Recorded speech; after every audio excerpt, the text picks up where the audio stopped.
Bonsoir Manon Aubry. Bonsoir. Vous êtes tête de liste pour les européennes pour la France insoumise. Alors ce dimanche des Gilets jaunes, c'est plutôt un flop niveau mobilisation. Ça marque les 3 mois de cette crise sociale, alors que 52% des Français estiment que le mouvement devrait s'arrêter. Vous ne pensez pas qu'il faudrait passer à autre chose, à une autre forme de lutte pour ces revendications sociales? Je vous renvoie à la question. Est-ce que vous pensez qu'après ces 3 mois de mobilisation, les Gilets jaunes ont obtenu ce qu'ils demandaient? On l'a vu dans votre reportage. Les mots d'ordre restent les mêmes. Référendum d'initiative citoyenne, partage des richesses, justice fiscale. Donc oui, après des gens sont fatigués, sont lassés, mais s'ils sont fatigués et lassés, c'est aussi face à la surdité du gouvernement. Ils ont quand même obtenu 10 milliards d'euros, c'était le 10 décembre dernier, ils ont obtenu, ils ne souhaitaient peut-être pas un grand débat, mais au moins ils peuvent dire ce qu'on pourrait faire de mieux au gouvernement. Je me permets aussi de vous renvoyer la question. Est-ce que ce grand débat permet de poser véritablement sur la table la question du rétablissement de l'impôt de solidarité sur la fortune? Est-ce que ce grand débat permet de poser sur la table, par exemple, la question du partage des richesses avec des écarts de salaire maximum, par exemple, d'une plus grande justice fiscale avec un impôt sur le revenu plus progressif? Voilà des exemples concrets de revendications qui n'ont pas encore trouvé de débouché politique.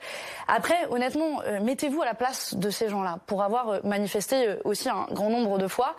C'est fatigant, c'est usant. Vous allez tous les samedis de manif en manif et vous faites face non seulement à la surdité du gouvernement en matière de réponse politique, mais en plus vous faites face à la répression avec la seule réponse offerte par le gouvernement, c'est une loi anti-casseurs, qui est en fait une loi anti-manifestant, qui remet en cause la liberté de manifester.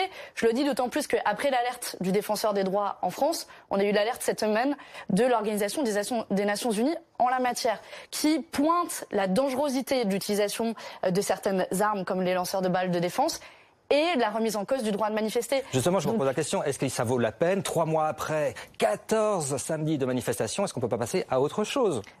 Je pense, et je n'ai pas la prétention de répondre au nom de l'ensemble des Gilets jaunes, mais aujourd'hui, tant que les revendications n'ont pas été satisfaites, oui, il y aura des gens qui auront toujours le courage, parce que je pense qu'il faut aussi parler de courage. Vraiment, c'est fatigant. Vous allez en manif, la plupart du temps, vous vous retrouvez à un moment au milieu de gaz lacrymo, vous êtes pointé du doigt, et puis il y a une forme de mépris, que je suppose que vous en avez parlé sur l'antenne. Édouard Philippe, qui répond à ce retraité, qui dit « je galère à vivre avec 700 euros ». Longuement passé à l'antenne vendredi. Avec 700 euros de retraite, la seule réponse qu'il a lui donner, une réponse technocrate, débat.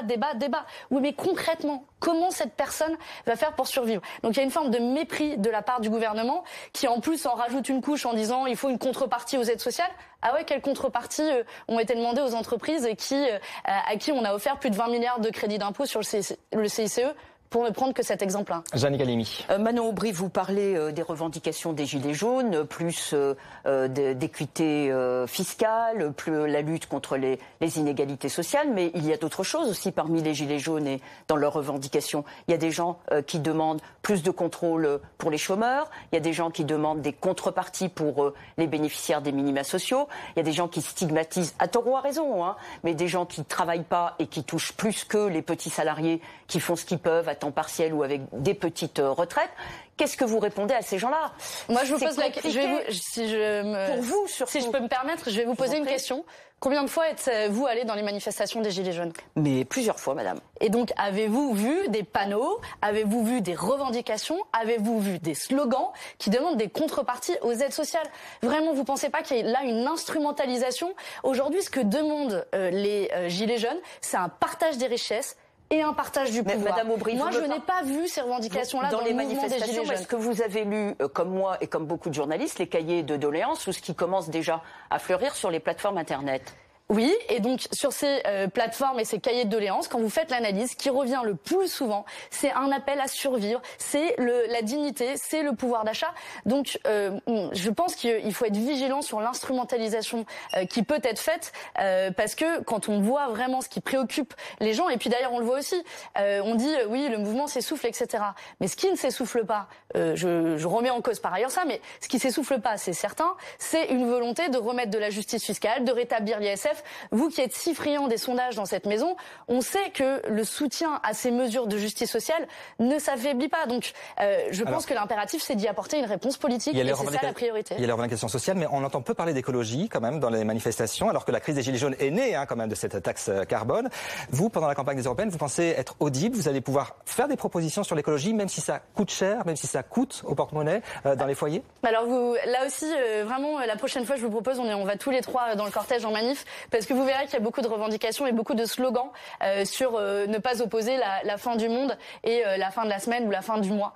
Et donc, en matière écologique, je pense, et juste pour pas qu'il y ait d'amalgame qui soit fait, les Gilets jaunes, je ne pense pas, dans leur grande majorité, sont anti-écologiques. Après, en matière de propositions, nous avons des propositions fortes. Je vais vous en poser, par exemple, une seule. C'est ce qu'on appelle, dans le langage à la France Insoumise, le protectionnisme solidaire.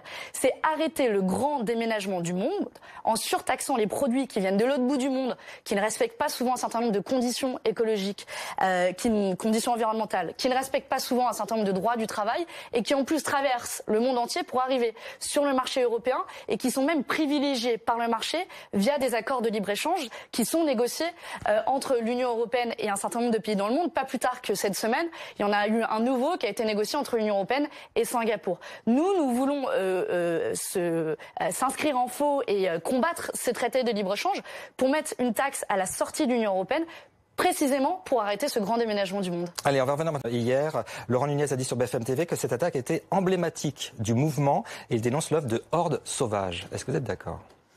Je veux dire d'abord toute ma solidarité envers les deux policiers qui ont été pris pour cible. En revanche, je pense qu'il faut être très vigilant à ne pas instrumentaliser.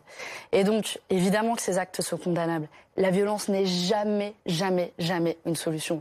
Mais comment peut-on dire que de telles attaques, que nous condamnons tous, sans ambiguïté, comment peut-on dire que ces actes sont emblématiques du mouvement des Gilets jaunes?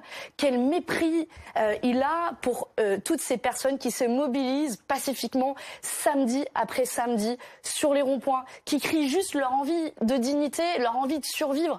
Donc je pense qu'on peut avoir des mots très durs et des condamnations très dures à l'égard de ceux qui ont commis cela, parce que c'est intolérable, mais ça n'est en rien représentatif du mouvement. Je veux le dire haut et fort pour tous ceux qui vont tenter de dire regardez, le mouvement est violent, etc. Non, enfin, c'est des gens mal intentionnés se sont infiltrés et ont commis ces actes de violence abjects et intolérables. Je veux aussi avoir un mot de solidarité d'ailleurs pour un de vos journalistes qui lui aussi a été victime de violence, mais là de la part des policiers qui a été matraqué. Hier aux Invalides à Paris, en effet, sur les terrains, un journaliste de BFM.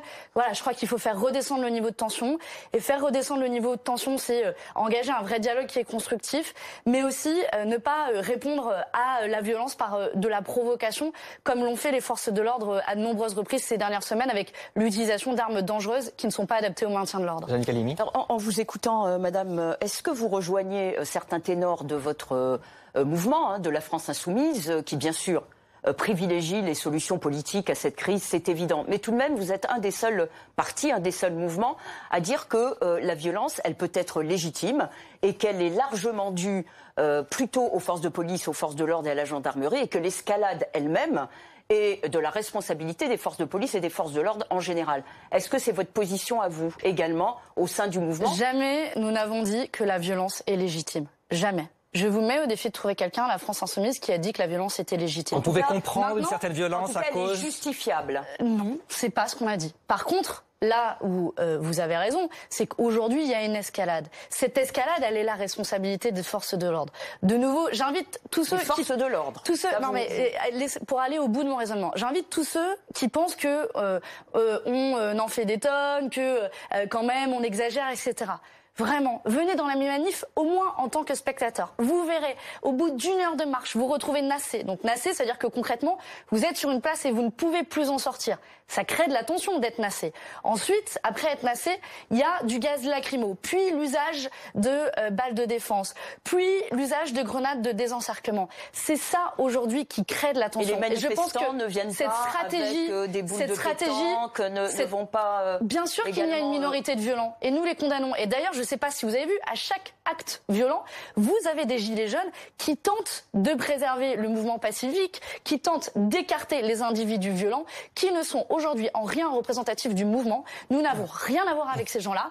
Et d'ailleurs, la loi permet de les condamner. Donc il y aura des poursuites judiciaires à l'encontre de ceux qui ont commis ces actes violents. Mais je pense qu'il faut redescendre le niveau de tension. Et redescendre le niveau de tension, ça veut dire avoir aussi une stratégie de maintien de l'ordre qui ne provoque pas des tensions, qui ne provoque pas les manifestants, mais qui, au contraire, garantit la liberté de manifestation. Il y a donc provocation quand même de la part des forces de l'ordre, selon vous? Je pense qu'aujourd'hui, les forces de l'ordre jouent à un ordre dangereux, mais je ne jette pas la pierre aux policiers. Parce que je pense aussi à ces policiers qui, de semaine en semaine, se retrouvent dans une situation galère à gérer, on va se dire les choses, et qui répondent à des ordres. Et donc, je pense aujourd'hui qu'il y a une responsabilité de la part des forces de l'ordre et du ministre de l'Intérieur. On n'a jamais eu autant de victimes de violences policières. Et je vous le dis, Amnesty International, le Défenseur des droits de l'homme, l'Organisation des Nations Unies, toutes pointent l'utilisation dangereuse et contraire aux droits de l'homme de ces armes qui y sont faites. Donc c'est pas une lubie de la France insoumise, mais bien une question de droits de l'homme. Pour revenir à Alain Finkielkraut, est-ce que vous condamnez clairement cette agression qu'il y a eu hier? Je vous dis ça parce qu'on a lu le tweet de Jean-Luc Mélenchon cet après-midi. Au lieu de condamner l'antisémitisme, il se dit conscient de l'instrumentalisation de l'antisémitisme et il estime que c'est les Gilets jaunes qui ont défendu Alain Finkielkraut alors que c'est lui-même dit que c'est la police qui l'a vraiment défendu. Là aussi, franchement, je vais vous parler avec le cœur et avec sincérité. Je pense que le sujet est trop grave et trop sérieux. Mais il n'y a pas le mot condamnation. Il n'y a pas le mot condamnation dans le tweet de Jean-Luc Mélenchon. Franchement, vous allez chaque chose qui se passe dans la seconde, il y a une injonction à condamner. Bien sûr que nous condamnons. Bien sûr que ces actes sont abjects. Mais là aussi, excusez-moi, mais vous faites des amalgames dans votre reportage. Vous dites que les actes antisémites ont doublé en 2018. Je vous rappelle que le mouvement des Gilets jaunes a commencé mi-novembre. Vous parlez des tags faits à l'encontre de Simone Veil. Ça n'a rien à voir avec le mouvement des Gilets jaunes. C'est même pas sur le trajet des manifestations. Ça s'est passé samedi dernier. Oui, c'est condamnable. Oui, c'est condamnable. Oui, nous les condamnons. Voilà, je peux pas être plus clair que cela. Maintenant, c'est hyper dangereux d'instrumentaliser et de réduire le mouvement des Gilets jaunes à certains actes antisémites. Et vous l'avez dit vous-même, des Gilets jaunes se sont mis en travers de ces insultes. Et vous serez mardi à la manifestation contre l'antisémitisme? Vous avez hésité, la France Insoumise a hésité quelques heures avant de vous joindre à l'invitation du Parti Socialiste. Donc si, voilà, tous ceux qui nous écoutent, c'est une question. Rétablissons la vérité. On doit terminer, dites-nous. Rétablissons la vérité. Donc on n'a pas été informés en temps et en heure suffisante. Et il n'y a eu à aucun moment, je peux vous dire en interne, à aucun moment le débat de est-ce qu'on joint ou pas. Évidemment qu'on joint. Et de nouveau, je pense que le sujet est beaucoup plus sérieux et mérite un peu plus de sérieux collectif plutôt que cette tentative d'instrumentalisation, y compris politique. Nous n'avons aucune ambiguïté sur le sujet. Nous le condamnons. Maintenant, venons-en au fond et comment faire en sorte que ces actes cessent, y compris en s'attaquant à l'extrême droite qui, pour bien des cas, se trouve derrière certains actes antisémites. Merci. En tout cas, rendez-vous mardi pour cette manifestation à Paris. Merci Manon Aubry d'être venue sur le plateau de BFM TV et d'avoir commenté l'actualité avec